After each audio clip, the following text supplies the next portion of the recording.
మరి మన మధ్యలో ఉన్నటువంటి ఈ దినము ఇక్కడ ప్రార్థనా కూటం యొక్క ముఖ్య ఉద్దేశము మరి మరణించినటువంటి మరి సౌజన్య గారి యొక్క అమ్మగారు జ్ఞాపకార్థం మొదట వర్ధంతిలాగా జ్ఞాపకార్థ కూటం జరుపుకుంటున్నారు. మరి ఆ అమ్మ గురించి 2 మాటలు నేను మాట్లాడటానికి నాకు వారు చాలా ఆత్మీయురాలు. ఎట్లా చెప్పాలంటే వారిని చాలా ప్రేమ గల మనిషి. వారిది మా ఊరు ప్రక్కనే ఉన్నటువంటి ఊరు. మరి చిన్నప్పుడు నుండి కూడా మా నాన్నగారు కానీ అమ్మ అంతా వారికి తెలుసు. మా నాన్నగారు వాళ్ళ ఊర్లోనే ప్రార్థన చేయడానికి వెళ్ళేవారు. నాన్న అక్కడ ఒక మాస్టర్గా ఉపదేశంగా ఉండేవారు. తర్వాత వాళ్ళ తాతగారు వీళ్ళందరూ కూడా తెలుసు, మాకు చిన్నప్పటి నుంచి తెలుసు. కానీ వారు ఇక్కడికి వచ్చిన తర్వాత నాకు అంతగా తెలియదు.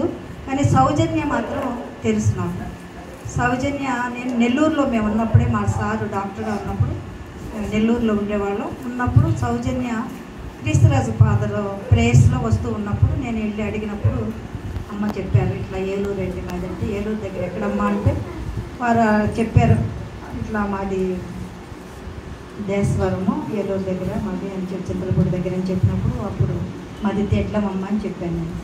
అట్లాగా నాకు ఆ పాప ఆ రోజు నుండి నాకు పరిచయం అయ్యారు. తర్వాత ఎవరమ్మాయి అని తెలిస్తే మా నాన్నగారు ఒక రోజున వచ్చినప్పుడు నాన్నగారితో మాట్లాడుతున్నప్పుడు ఫలానా ఇట్లమ్మ పౌలు గారు మనవరాలు వారు మన ఊరే అని చెప్పారు.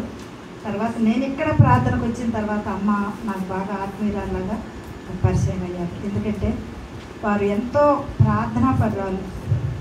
ఎందుకంటే మన యొక్క కుటుంబ జీవితంలో మన బిడ్డలు ఎట్లా నడుస్తున్నారో తల్లి యొక్క ప్రవర్తన బట్టే అది ఉంటుంది.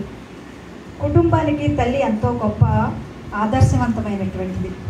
మరి ఆ తల్లి ఆ బిడ్డల్ని పెంచి మరి ఈరోజు ఈ ప్రార్థనలో వారు నిలబడి ప్రార్థన అనేక మందికి వారు ఒక మార్గదర్శిలాగా ఉండి మరి దేవుని స్తుతిస్తూ మహిమపరుస్తూ అనేక ఆత్మను రక్షించడానికి దేవుడు వారిని ఎన్నుకున్నారంటే ఆ తల్లి వేసిన పునాదే వారికి.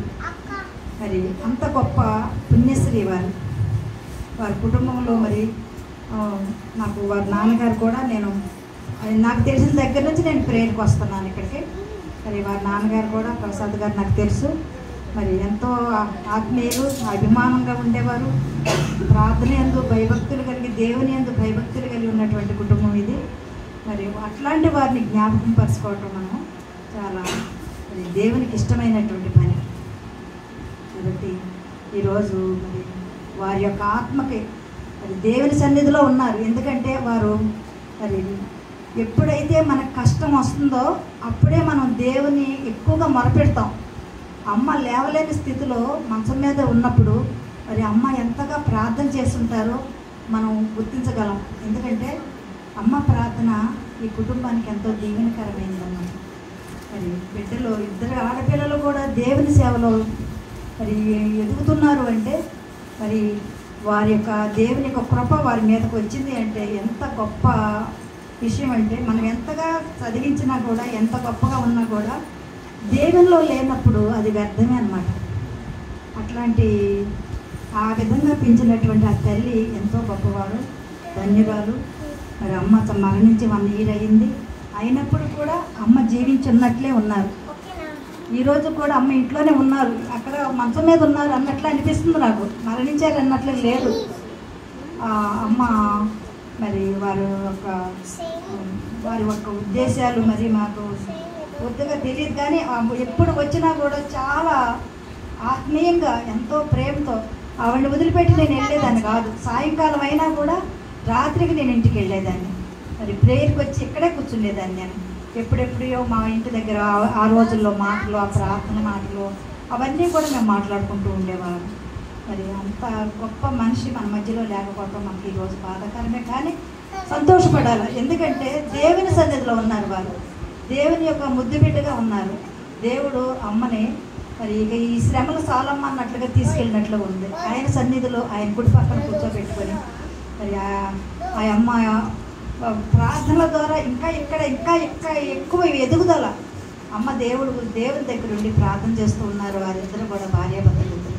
ఈ బిడ్డల యొక్క ఎదుగుదలకి, ఈ బిడ్డల యొక్క మరి దేవునికి సన్నిధానంలో దేవునికి సన్నిహితంగా ఉండటానికి వారు చేస్తున్నటువంటి అక్కడ ప్రార్థన ఫలితమే మరి ఈరోజు ఇక్కడ జరుగుతున్నటువంటి మన యొక్క ప్రార్థనలకు మరి ఫలితం.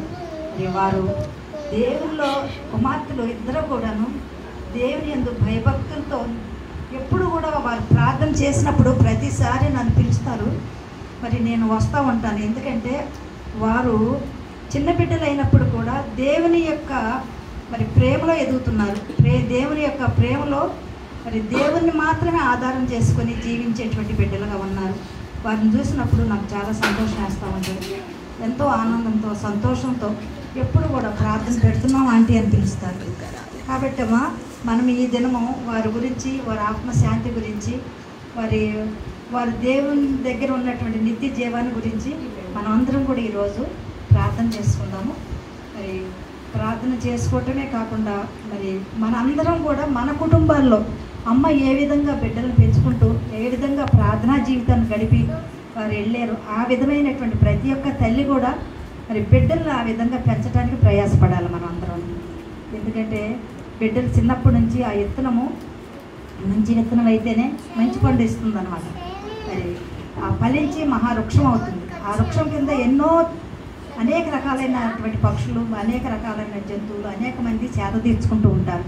ఆ విధంగా మరి మహావృక్షంలాగా ఈ బిడ్డలు ఎదుగుతూ ఉన్నప్పుడు వారి యొక్క సన్నిధానానికి మనం వచ్చి ప్రార్థనలో కూర్చున్నామంటే మన ఆత్మల రక్షణ కోసం, మనందరి కోసం వారు ప్రయాసపడుతున్నారు. కాబట్టి ఈ దినము వారిని గుర్తు చేసుకుంటూ మరి వారి అమ్మ యొక్క ఆత్మకి నిత్య విశ్రాంతి జరగాలని మరి మనమందరం కూడా ప్రార్థన చేస్తూ ఈ దినం ప్రార్థననే ముగించుకుందాము. ఆమేన్. హల్లెలూయా.